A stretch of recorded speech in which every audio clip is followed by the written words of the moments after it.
Obviously, your first main event here in the UFC, I think it's your 16th, 17th fight in the organization. Israel was in here earlier. He said you're only getting this opportunity because of him. He said you might be the blue corner, but he's the A side of this. What do you think about that?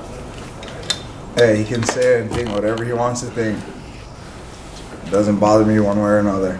Do you think you would have got this opportunity, though, if you weren't fighting, this hyped prospect, this new guy coming in with the undefeated record? Do you think eventually, UFC would have given you this chance to headline a card regardless of who it was against? Definitely. I think if Bisping wasn't retiring, I think that's the fight that would have happened, honestly. Bisping is getting older. He has some stuff to deal with. His family probably not wanting him to, fight already and whatnot. But you think Bisping and me wouldn't headline a card? Crazy. Does this feel familiar to you? You were on basically this exact same card last year. Yeah, kind of, I guess, yeah. I was. I've been on a few TUF finales, I guess. It's interesting watching your demeanor when we talk about Izzy. You're almost amused in a way that you're obviously not bothered, but you're just almost amused by the way he carries himself. Is that right? Yeah, I am. I get a kick out of it. I mean, it's one or two things.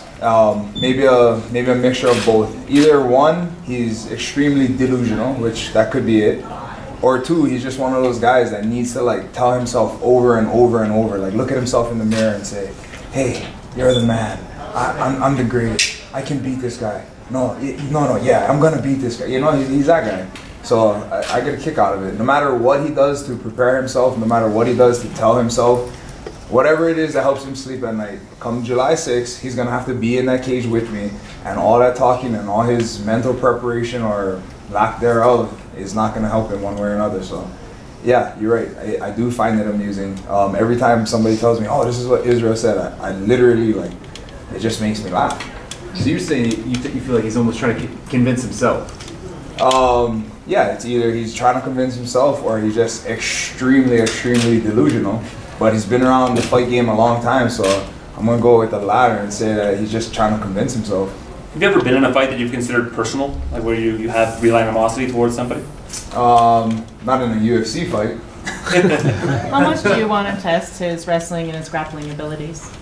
I don't know. I want to take it everywhere. I want to show him that I'm the superior fighter. And no matter where that is, striking, wrestling, on the ground. So I see it going everywhere. What's this camp been like for you? I know there were a lot of volcanoes back home in Hawaii. So what was that like for you preparing during this camp and seeing the troubles back home? I feel like, that is one thing. I'll say luckily for me, my family wasn't directly affected. There was a time where, a little bit backstory. I'm from the Big Island. I'm from the Hilo side. I actually grew up in Volcano, which is about 2 miles away from the Volcanoes National Park. So hearing that, that sounds really scary. Okay, you live right there at the Volcanoes National Park. But I don't know. I'm not a geography major or anything, but I think what it is that we're kind of above the volcano, and so when it erupts and flows, whatever, it flows down. But there had never, in all the past years, even when we've had lava scares and this type of thing happening, there had never been really activity near my house. And at one point, the highway that passes my house, which is only about half mile away from my actual house in Volcano, the highway started cracking. Luckily, it wasn't a fissure. There was no volcanic activity, but it was scary. So yeah, at one point midway, I did go back home to make sure things were okay, and in the event that there had to be an evacuation or whatever, I wanted to be there, help my mom and whatnot, get the dogs out and the valuables. But yeah, it really is sad what's happening right now. A lot of people losing their homes, their land, their property, a lot of their belongings, their life, and then not just that, even the people that are not affected by the actual lava itself, the air quality is terrible. We took my daughter back home, and she actually got sick, ended up getting very congested, and that turned into an ear infection. So, I'm really feeling for the people on the Big Island right now. And what's it like having the main event spotlight as part of International Fight Week? Oh, this is huge for me. Like I've been saying, this is the closest thing we have to UFC Hawaii, UFC 9th Island, if you want to call it. But yeah, to get a main event spot on a weekend like this, right here in my backyard. This is huge for me. Going back to Angela, Alima, Ray Cooper tomorrow, you, that's 4 Hawaii fighters in main events in about 7 weeks. What does that say about Hawaii mixed martial arts right now?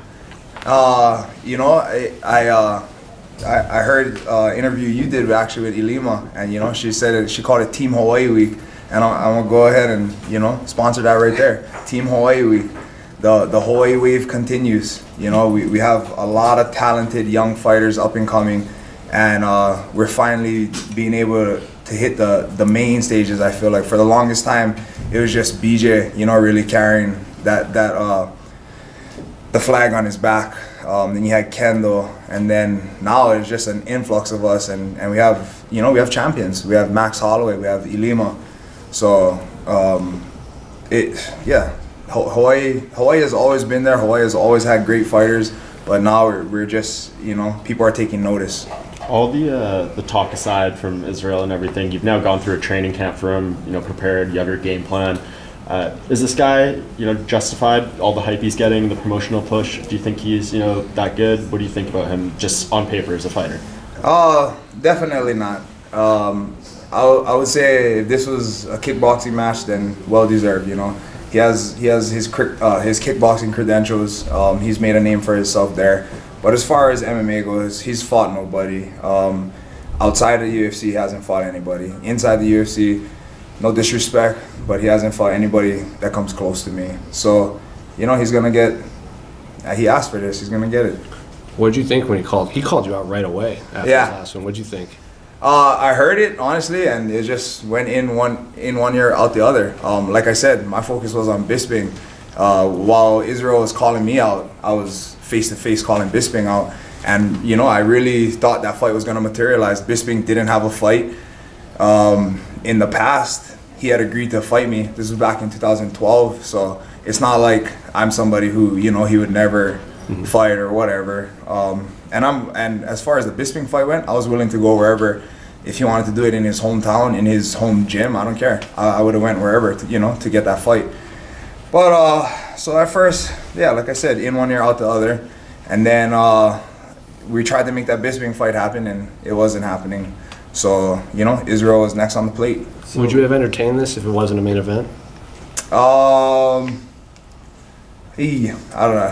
don't know. Probably not. I think, you know, I think the slot of the fight, where the fight is happening, and the opportunity of the card where I am on it, all of that, etc., is more important than the opponent itself in this fight. With that said, though, I mean, maybe it's a better question for after the fight, but with Bisping, you're looking for your opportunity there, fight forward champion. Now you're giving Israel the opportunity, it's his chance. If you win this fight, are you expecting to get your opportunity to fight, you know, someone higher up, a, you know, big name where you can really move up?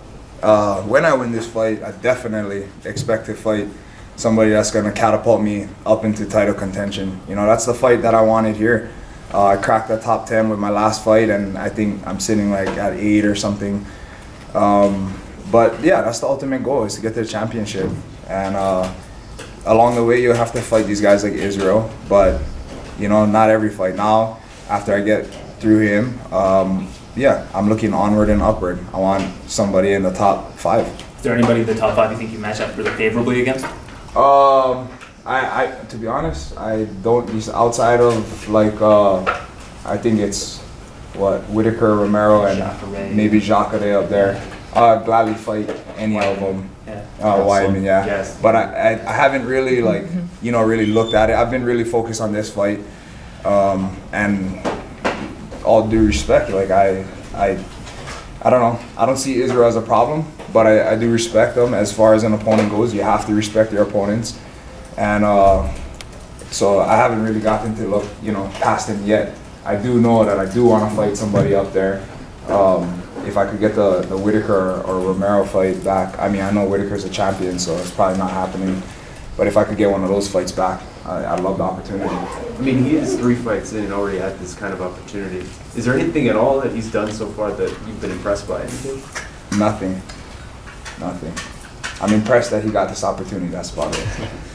He sort of said that, like, when we asked him to break the fight down, he said, like, there was no way you were actually going to want to stand with him. So he could kind of predict the way it was going to go. How do you assess that? Same way I assess all the dumb shit he says. A smile on my face. How much of an advantage is your UFC experience? You've been in the UFC for years, whereas he only made his debut in February and only has 2 fights in the UFC. As far as actual UFC and octagon experience goes, yeah, I'm definitely more experienced, but you kind of look past his kickboxing record. You know, he's been in there, I think he has, what, like 60, 70 fights.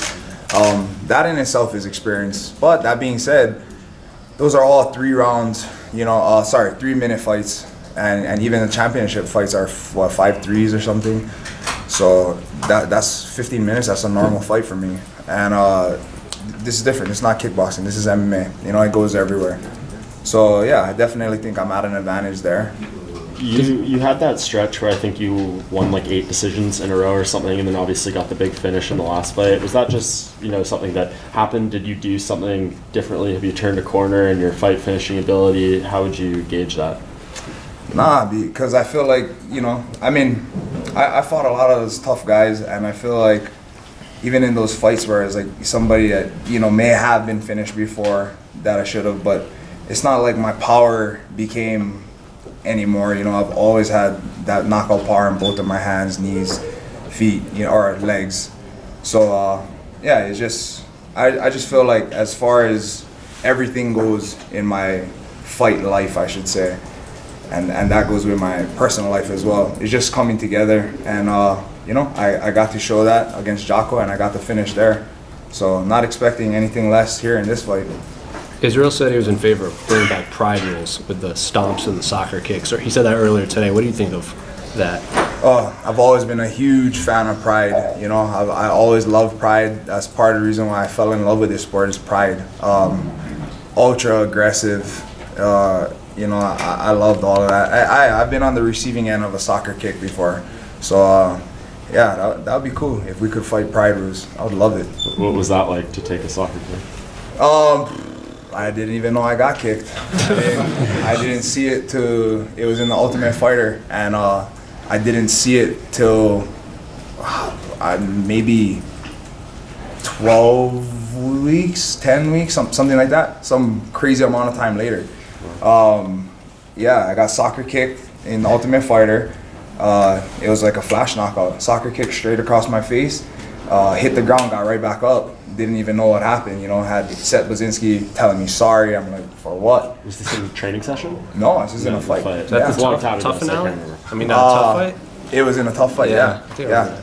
And then I had Tito and all his team and coaches saying like, oh, he's faking it, this and that. And I'm like, faking what? Like, I have no clue. All I remember is walking back. I mean, I could feel like I was like a little bit like, I felt like a little bit weird, but no clue that what had just happened. And I remember walking back to my corner and John Hockelman just telling me, hey, like sit down. Like, you know, they had seen what just happened. Okay, my coach said sit down. And I got back there and I felt fine. Like, I was like, what happened, you know? And then all this pandemonium, like it's in that little tough gym, going crazy. And anyway, it ended up being a DQ. I had Tito and his coaches and his team talking shit and saying like, oh, I'm faking it, milking it, whatever. And I'm like, faking, milking what? Like, I don't even know. And you know, and they're telling me, oh no, you got kicked. And I'm like, did I get kicked? But anyway, that night, the producers told me, they're like, hey, we watched it back. He's like, you got kicked square right across your chin, like right across your face. So yeah, I can't really tell you what it was like because I don't really remember it. So that was a long time ago. Chuck and Tito are going to be fighting again later this year. I saw that. What do you think about that? I honestly, I couldn't believe it, but I guess, you know, that fighting spirit never really dies. I feel like you see it all the time. These guys who step away, but, you know, I feel like there's always that itch, and I'm sure it'll be like that for me. I'm sure at some point I'll be like, you know what, okay, I'm done. I'm tired of training camps and training and fighting and everything that goes with it. But I'm sure after a year, 2 years, whatever it is, I'll be in the gym and I'll be itchy to fight again. But I'm gonna go with, if you ask me for a prediction, I'm gonna go with Chuck all the way. You know, I've always, in all the previous fights, I picked Chuck, and I was on Team Liddell, so riding it all the way. How do you beat Izzy on Friday? however I want to, honestly. However I want to. I really do believe that I'm the better fighter here. So wherever this fight goes, I'm winning.